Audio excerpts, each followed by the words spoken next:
Aujourd'hui, on va parler de santé. Oui, cette fameuse maladie qui peut même mettre fin à l'amour. Donc c'est un combat perpétuel. Et par moi-même, on veut juste succomber. C'est tellement douloureux, on est tellement fatigué de pleurer qu'on veut juste succomber. Mais ce n'est pas un handicap. C'est une maladie avec laquelle il faut savoir vivre.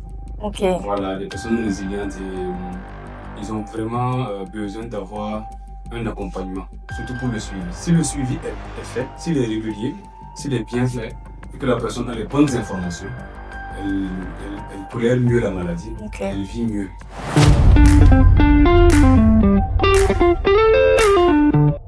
Bonjour à tous et bienvenue dans l'un des premiers épisodes de votre vidéocast préféré. Alors, l'objectif de ce vidéocast, c'est mettre en lumière les faits cachés de la société dans un premier temps pour informer, sensibiliser, mais également permettre à ces personnes qui vivent ces situations de pouvoir en parler à cœur ouvert. Aujourd'hui, on va parler de santé et plus précisément de la drépanocytose. Oui, cette fameuse maladie qui peut même mettre fin à l'amour. Alors, je suis Doriane Diakouma, étudiante en communication, et aujourd'hui, j'ai deux invités très spéciaux. On va commencer par le docteur, qui n'est d'autre que notre docteur de TikTok. Vous avez certainement dû le voir passer dans vos pourtois. C'est le docteur Lamine Doukouré. Bonjour docteur. Bonjour Doriane, et Comment merci pour allez-vous? l'invitation. Le plaisir, il est pour nous, surtout de vous recevoir. Alors, est-ce que vous pouvez vous présenter en quelques mots et nous dire ce que vous faites? Merci beaucoup pour l'invitation et pour l'opportunité que tu nous offres pour parler d'un sujet très pertinent qui constitue un problème de santé publique au Burkina, qui est la drépanocytose. Alors, je suis Lamine Toukouré, je suis médecin responsable au centre médical Andalaï et je suis en fin de spécialisation en santé communautaire. Et comme tu l'as dit au début, docteur TikTok, ce surnom m'a suivi parce que je fais aussi de la création de contenu santé, voilà, des contenus qui éduquent et où je partage des astuces pour aider les populations à avoir les bonnes informations en ce qui concerne la santé. Merci à vous.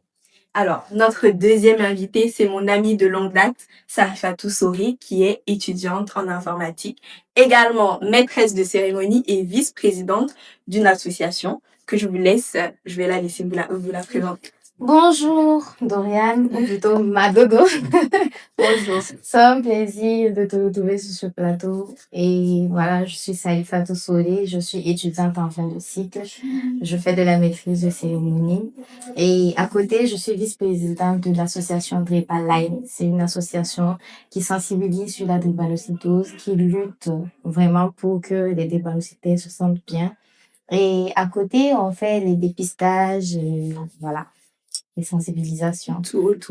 Voilà, tout ce qui tourne autour de la maladie, quoi. Ok, merci à toi. Alors, docteur, on va se retourner une fois de plus vers vous pour que vous nous donniez une définition de la drépanocytose. Ok, merci beaucoup Doriane. Alors, il faut savoir que la drépanocytose, c'est une maladie génétique héréditaire qui affecte les globules rouges du sang. Donc, c'est une maladie qui se caractérise par une déformation des globules rouges. Il faut savoir que les globules rouges, normalement, ils sont ronds. Ils sont ronds, ils sont souples et ils circulent facilement dans le sang. Mais chez les personnes qui sont atteintes de drépanocytose, ces globules rouges, ils deviennent déformés et ils ont une forme de faucille ou de croissant, ou de demi-lune si vous voulez, que les gens puissent voir l'image. Et cette déformation les rend rigides, donc ils circulent plus difficilement dans les vaisseaux et ils peuvent obstruer, en tout cas boucher les petits vaisseaux. D'accord. Donc de façon simplifiée, c'est ce qu'on peut dire de la drépanocytose. Sarifatou, est-ce que tu te reconnais dans cette définition? Quelles sont les réalités pour toi en tant que personne qui souffre de la drépanocytose? Bon, pour moi, la drépanocytose, c'est un combat perpétuel parce qu'on entend pas mal de choses autour de la drépanocytose. Tu ne vas pas avoir tes 15 ans, tu ne vas pas te marier. Donc, c'est un combat perpétuel, mais ce n'est pas un handicap. C'est une maladie avec laquelle il faut savoir vivre. Si tu t'entretiens bien, tu t'organises bien, tu suis les conseils de ton médecin, je crois que ça peut le faire. C'est vraiment pas un handicap. D'accord. Ouais. Et docteur, qu'est-ce que vous pensez de ces stéréotypes? Est-ce que réellement la drépanocytose égale la mort ou d'autres choses comme ça que les gens peuvent penser? Non, la drépanocytose n'est pas forcément égale à la mort comme certaines personnes pourraient le penser. Et je profite de l'occasion justement pour dire aux gens que La drépanocytose, c'est une maladie qu'on peut bien prendre en charge. Si y a un suivi régulier, si la personne consulte régulièrement, respecte son suivi médical et évite les facteurs que nous on va qualifier de facteurs déclencheurs, la personne peut mieux vivre normalement comme tout le monde. Donc, il ne faut pas laisser dans les stéréotypes ou dans les idées reçues pensant que les personnes atteintes de drépanocytose peuvent pas de drépanocytose, peuvent pas s'épanouir, peuvent pas réaliser pleinement leur vie. La preuve, on a Salifatu qui est avec nous aujourd'hui, qui est un exemple, voilà. Qui est très belle, très en bonne santé. Merci. Et voilà. Alors, est-ce que vous pouvez nous expliquer comment se manifeste cette maladie et aussi comment prévenir les crises, etc. Merci pour cette question, elle est très pertinente. Il faut savoir que, je l'avais dit au début, le problème de la drépanocytose, c'est que les globules rouges, ils sont déformés. Et donc, cette forme de faucille fait qu'ils deviennent plus rigides et ils vont obstruer les petits vaisseaux sanguins. Et une fois qu'ils obstruent les petits vaisseaux sanguins, cela peut donner un certain nombre de signes, notamment les douleurs. Et ces douleurs, très souvent, ce sont des douleurs osseuses ou articulaires. Pourquoi? Parce que au niveau des os, on a de très petits vaisseaux. Donc, c'est à ce niveau-là, c'est au niveau de ces petits vaisseaux que les globules rouges peuvent plus boucher les vaisseaux et empêcher le sang de circuler normalement. Et quand le sang ne circule pas normalement, les os reçoivent moins d'oxygène. Donc, privés d'oxygène, naturellement, les os vont souffrir. Donc, c'est plus des douleurs articulaires, des douleurs osseuses. Ça peut être au niveau des bras, des jambes, le dos, la poitrine et même le ventre. Voilà. Et en plus de ces douleurs, ce que ça peut entraîner, parce que ces globules rouges qui sont déformés, il faut noter qu'ils ont une espérance de vie plus courte que les globules rouges normaux. Voilà, parce que ils meurent plus vite par rapport aux globules rouges normaux. Donc, s'ils meurent plus vite, naturellement, ils peuvent entraîner une anémie, donc qui est le manque de sang. Donc, vous allez voir que les personnes atteintes de drépanocytose, la plupart du temps, elles sont anémiques. Voilà, elles sont anémiées et cette anémie peut donner d'autres signes tels que la fatigue chronique, elles sont tout le temps fatiguées, elles ont l'impression qu'elles sont fatiguées. Voilà, peut donner aussi un essoufflement, des vertiges, des yeux qui deviennent jaunes par moment, nous on parle de pâleur. Voilà, et tout ça. Et en plus de ça, ça peut donner comme autre signe également ce qu'on appelle le syndrome thoracique. Voilà, en gros, ici, c'est un ensemble de signes tels que l'essoufflement, la douleur à la poitrine. Voilà, tout ça parce que ces organes-là sont privés d'oxygène. Étant donné que le sang circule difficilement, il apporte peu d'oxygène aux organes, ça peut favoriser tous ces signes-là. Et est-ce que tu as déjà vécu des crises vraiment violentes que tu aimerais partager avec nous? Parce que je pense qu'on n'arrive pas forcément à visualiser ce qui se passe à l'intérieur du corps. On dit juste, je suis en crise, j'ai mal, mais est-ce que tu peux vraiment nous en parler, toi qui vis la situation? Déjà, les crises, en période de crise, la douleur se localise à un endroit spécifique. Si c'est au niveau du bras, au niveau tout près du genou, en touchant, on sent comme un battement parce que les globules rouges ont obstrué le vaisseau. Tu arrives à sentir le petit caillot qui est là. Et c'est assez douloureux.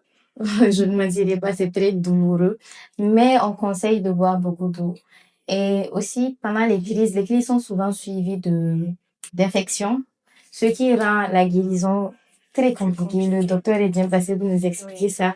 Donc, on conseille aux parents d'amener les enfants en crise à l'hôpital parce que ce sont eux les personnes aptes à gérer des situations comme ça.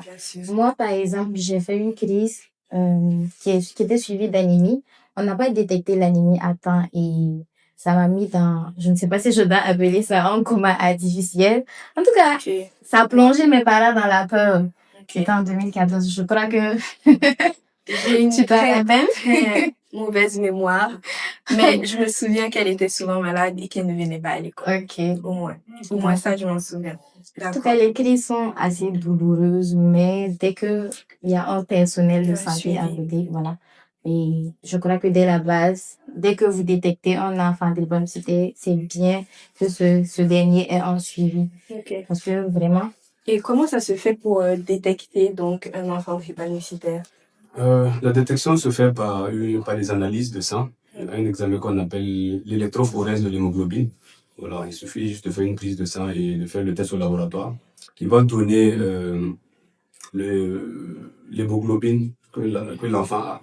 Voilà. Et en fonction de l'hémoglobine, on saura s'il est drépanocytaire ou s'il n'est pas drépanocytaire. Justement, ma copine Saïfatou, ici présente, m'a fait comprendre qu'elle n'avait pas de A, alors qu'elle était drépanocytaire. Donc, ça veut dire qu'il existe différents types de drépanocytaires. Oui. Donc, est-ce que vous pouvez développer sur ce plan-là? Si. Oui, Je vais développer ce plan, mais permettez-moi de revenir sur un point qu'elle a abordé par rapport aux crises douloureuses. Oui. Voilà, il faut savoir que les crises, quand la maladie n'est pas suivie, n'est pas bien suivie, les crises peuvent être répétées et très intenses.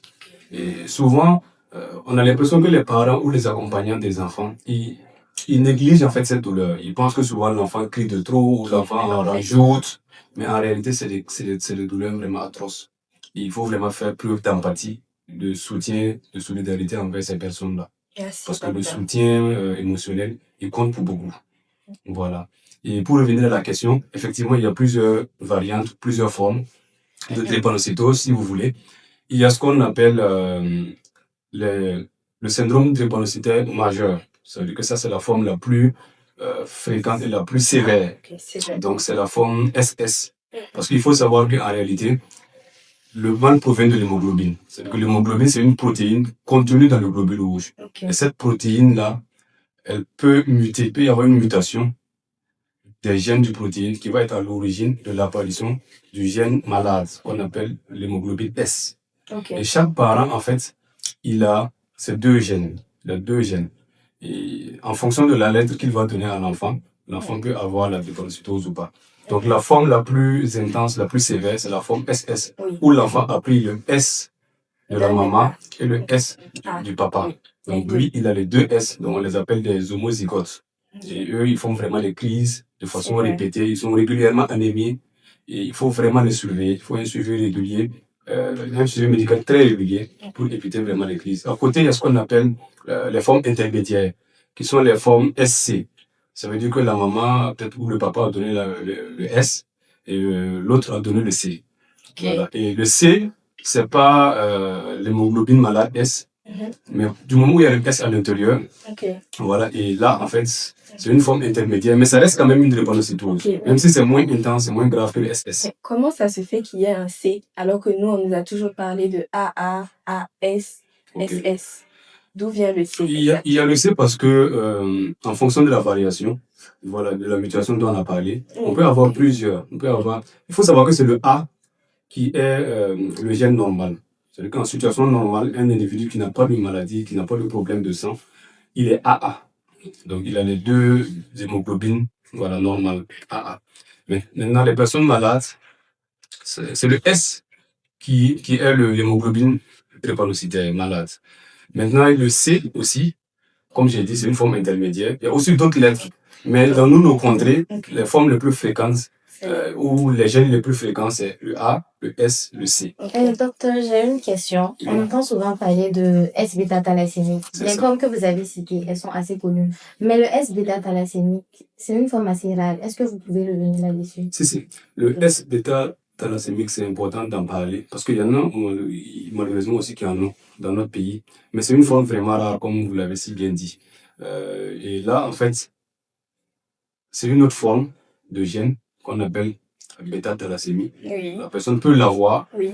et avoir le S associé. Donc là, on parle de S-bêta-thalassémie. Voilà, c'est une forme qui est rare, mais qui est aussi, qui peut aussi donner des crises. Voilà, les personnes qui sont S-bêta-thalassémie. Et est-ce que la rareté détermine, par exemple, le fait que les crises soient plus intenses ou pas? Et le fait d'avoir les deux formes, est-ce que c'est encore plus grave?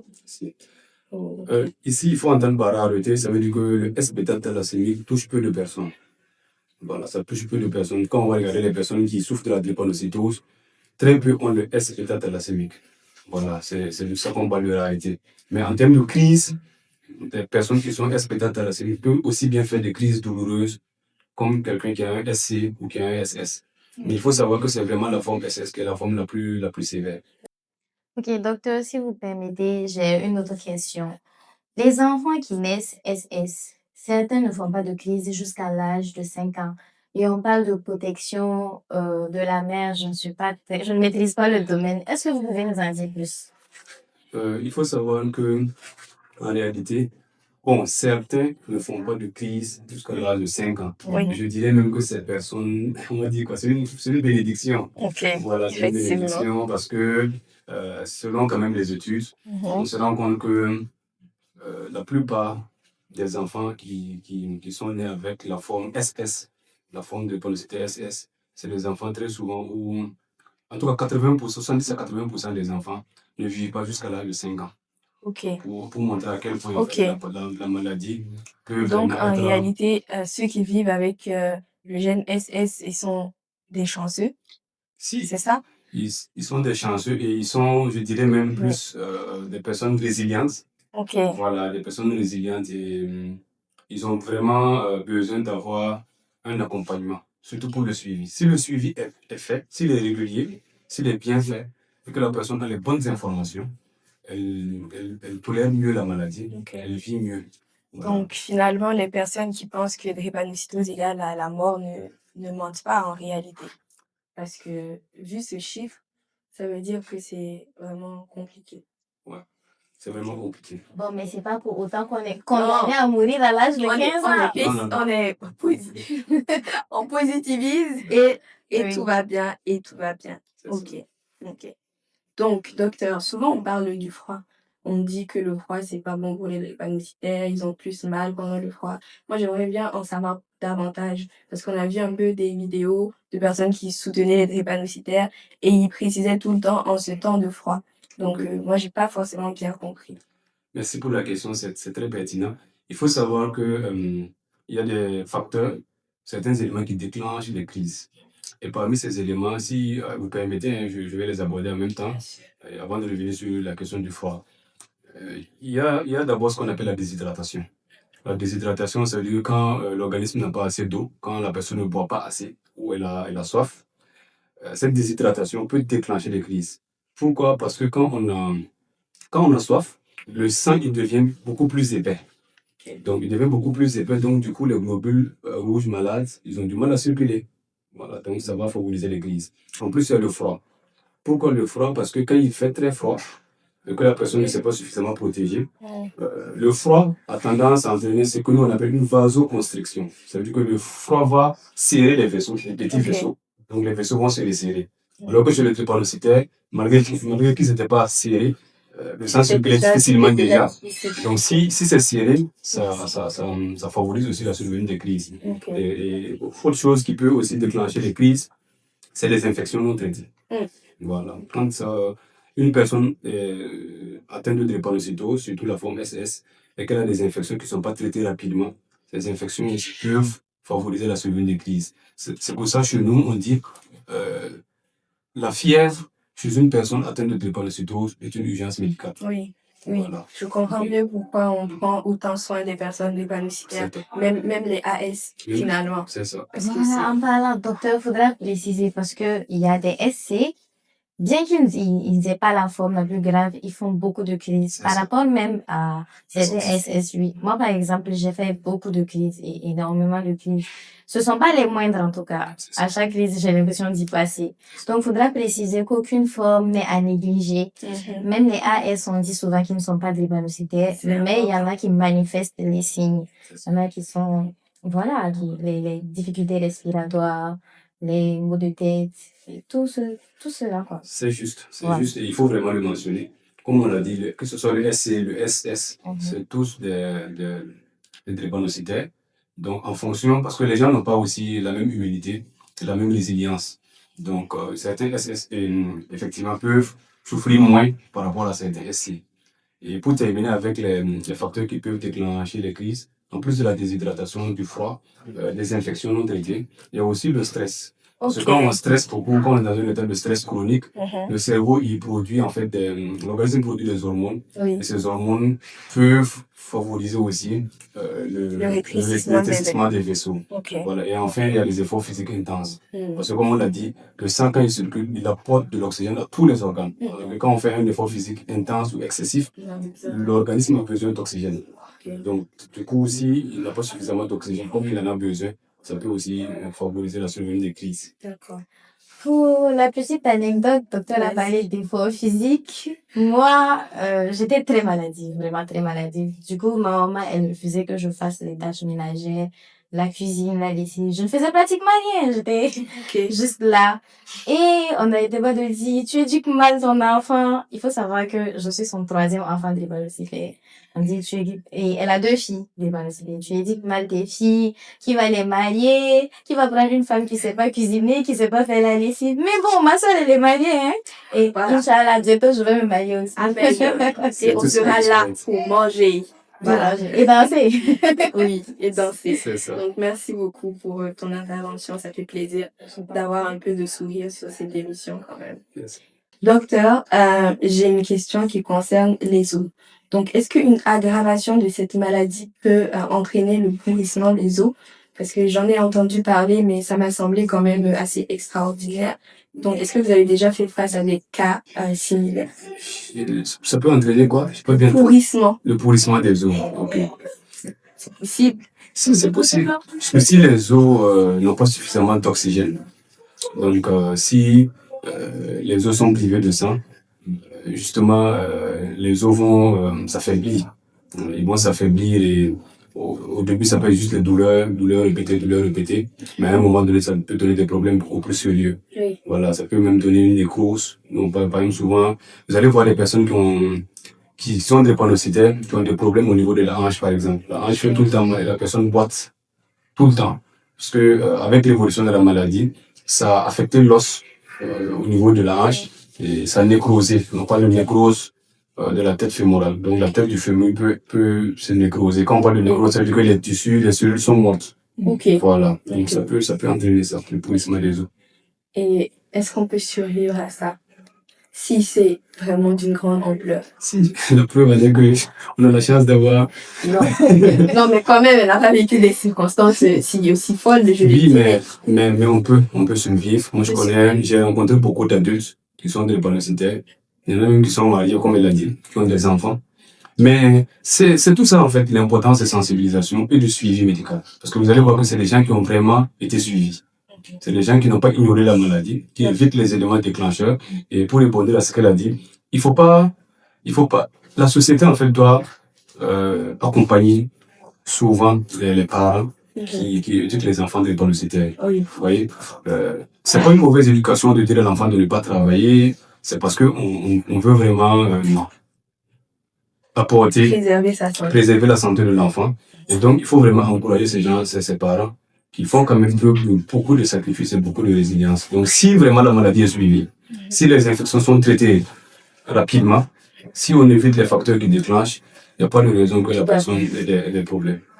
Par contre, s'il n'y a pas de suivi médical, et c'est là qu'il faut souligner, parce qu'on est dans un contexte où malheureusement, il y a beaucoup d'ignorance. Il y en a qui pensent que c'est une malédiction, c'est un sort, d'autres pensent que c'est mystique, et il y en a qui s'adonnent à des traitements traditionnels, ils viennent même pas à l'hôpital.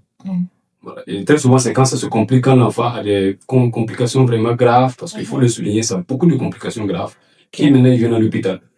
Et là, c'est trop tard. Donc, c'est mieux vraiment de dire, c'est pas une malédiction, c'est pas un sort, c'est une maladie comme toutes les autres. Et personne n'est à l'abri de la maladie. C'est vrai que c'est héréditaire, mais il y en a qui font d'autres maladies qui ne sont pas de la drépanocytose, mais qui sont encore beaucoup plus graves que la drépanocytose. Donc, il faut les voir comme tout le monde. Toute maladie. Voilà. Les accompagner et les apporter surtout le soutien dont ils ont besoin pour pouvoir vaincre la maladie. C'est ça. Docteur, en parlant de traitement traditionnel, j'ai quelque chose à vous raconter. Anecdote. Voilà, anecdote. M'est arrivé lors d'une crise de subir des incisions. On m'a fait des entailles avec une lame pour mettre ensuite une poudre noire. Je connais la poudre. Voilà. On le fait sur le poignet, sur le coude, sur l'épaule, la hanche, le genou et la cheville. Et je crois que sur le cou aussi. On met, et c'est ta maman qui doit faire les entailles. Oh. On met les poudres noires. Oui, maman, elle a fait ça. Elle me l'a fait. Et voilà, on met la poudre noire. Et tu ne dois pas consommer de magie, pas d'huile, pas de sel, pas de... Comment tu te beaucoup de choses. Tu dois juste consommer du soumbala et de l'eau, c'est tout. Du soumbala. Bon, le thon fait à base du soumbala. le thon fait à base de soumbala. C'est vraiment très limité. Pourtant, ce sont des personnes qui doivent bien manger, qui doivent bien se nourrir Exactement. et bien s'hydrater. Déjà, C'est ce que j'allais dire. moi, en tout cas, c'est une expérience que j'ai pas aimée et on me l'a fait 2 fois. Et Ah, je vois là, il faut éviter la viande, le poisson. On me l'a fait 2 fois. Pourquoi? Parce qu'à la première fois, au 4e jour, tu ne dois pas voir de la viande aussi. Au 4e jour, oh là là, tu ne dois pas voir de la oui, viande. tu ne dois pas Mais voir. expliquez-moi, qu'est-ce que la vue de la viande Tu ne fait dois à pas l'intérieur voir. de l'organisme? Tu ne dois pas toucher. Et au 4e jour, il y a un de mes frères qui il a jeté un poulet sur moi, je crois. Franchement, C'est gâté. C'est gâté. Tout est Du coup, tombé à l'eau. j'ai dû le prendre tout jusqu'aux entrailles. et finalement, est-ce que ça a marché? Non, Non. parce qu'après ça, j'ai fait une crise très sévère. Donc, Très, tu très t'es sévère. fait entailler pour rien. C'était juste dans l'immédiat. Ok. En même temps, je me suis privée de beaucoup de choses. Donc, c'est assez logique que j'ai tu fait fasses une une crise crise après. Ça me permet d'aborder quelque chose de pertinent.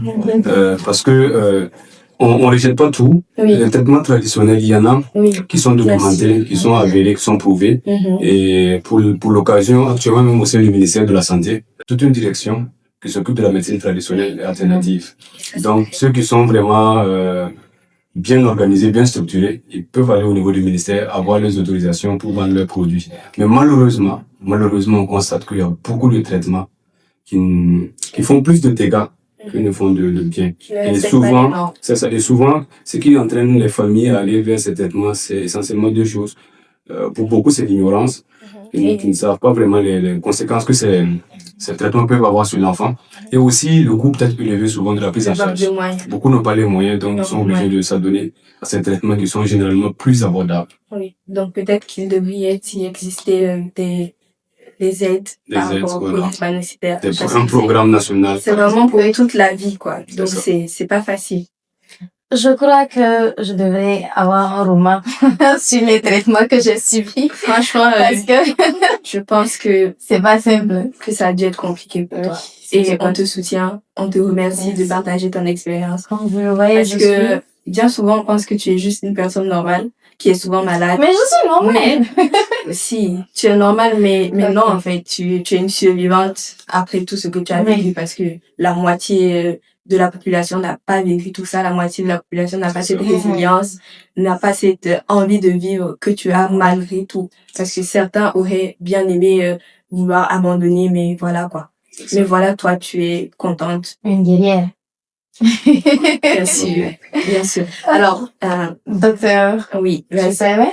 On a bientôt écoulé le temps, mais vas-y. Ok. Docteur, par rapport à l'hydratation, moi, j'ai cessé l'eau du robinet. Parce que, comme on le sait tous, c'est pas une eau très minérale. Mais il y a des personnes qui me demandent comment tu fais pour faire aussi long sans faire de crise. Moi, je leur dis juste, je m'hydrate bien et je bois surtout de l'eau minérale. Mais quand tu leur dis ça, automatiquement, tu es un gosse de riche. Oui. Voilà, Oui. pourtant, j'aimerais dire à ces personnes-là, la santé n'a pas de prix. Et si tu es victime de la maladie, tu souffres, tu vois comment c'est difficile, je crois qu'on ne devrait pas te plier pour que tu le fasses. C'est ça. Bon, mais comme je ne suis pas un personnel de la santé, on ne m'écoute pas. Est-ce que vous pouvez leur dire un mot? En réalité, elle dit qu'elle n'est pas personnelle de la santé, mais généralement, en matière de drépanocytose, très souvent les patients qui vivent quotidiennement la maladie, ils sont plus prompts à sensibiliser que nous qui sommes agents de santé. Ça fait plaisir vraiment de partager, en tout cas, l'émission. Voilà, cette discussion avec une patiente en dehors de l'hôpital. Oui. Voilà, ça permet aussi d'apprendre un certain nombre de choses. Et je pense que ce qu'elle dit, c'est pertinent. L'hydratation. L'hydratation, c'est la clé. Une bonne hydratation, quand on boit suffisamment d'eau, très souvent, on peut réduire les crises. Souvent, il y en a qui oublient de boire. Il y en a qui ne considèrent pas ça comme vraiment une chose très importante. Et en ce qui concerne l'eau minérale, attendez, si vos moyens vous permettent de le faire et que c'est pour votre santé, il ne faut pas écouter les gens. Voilà. Parce que quand vous êtes malade, ces mêmes personnes ne sont pas là. Voilà, ils sont pas là pour vous soutenir, ils sont pas là pour payer vos ordonnances, pour payer vos examens. Donc moi j'ai envie de dire, la santé n'a pas de prix, comme vous l'avez dit. Et pour avoir la santé, il faut mettre tous les moyens qu'il faut. Ok. Voilà, Donc, pour résumer les conseils, il faut bien s'hydrater, c'est ça. il faut se couvrir quand il fait froid. C'est ça. Autre Il faut chose, éviter d'avoir trop chaud. faut éviter d'avoir trop chaud parce que vous risquez de vous évanouir. Et le stress. Ne, le Et stress, le stress, c'est très important dans les sociétés actuelles, franchement. Éviter le ne stress. pas négliger la fièvre. Ne pas négliger la fièvre. Dès qu'un enfant de bonne santé fait une fièvre, il faut toujours aller à l'hôpital. Voilà, C'est un peu des faut pas tomber dans l'automédication. Oui. Rester à la maison, donner un paracétamol, Antiparacétamol. un peu fini. Voilà, il faut toujours venir à l'hôpital pour qu'on puisse faire une évaluation Oui. et vraiment prévenir les complications. Ok. Voilà, Donc, on doit prendre soin de nos proches qui sont drépanocytaires c'est ça. et voilà, veiller sur eux. Surtout, chaque drépanocytaire doit avoir un suivi médical. Surtout, c'est très important. Un suivi clair Oui. avec tout. Régulier. Oui. Régulier. Qu'il y ait des crises ou pas, il faut un suivi régulier. À une D'accord. fréquence donnée, il faut aller faire des bilans pour voir Si tout au va niveau bien. du sang s'il n'y a pas d'anémie, voilà, pour qu'on puisse détecter tôt, éviter. Il y a des supplémentations qu'on peut donner pour prévenir l'anémie.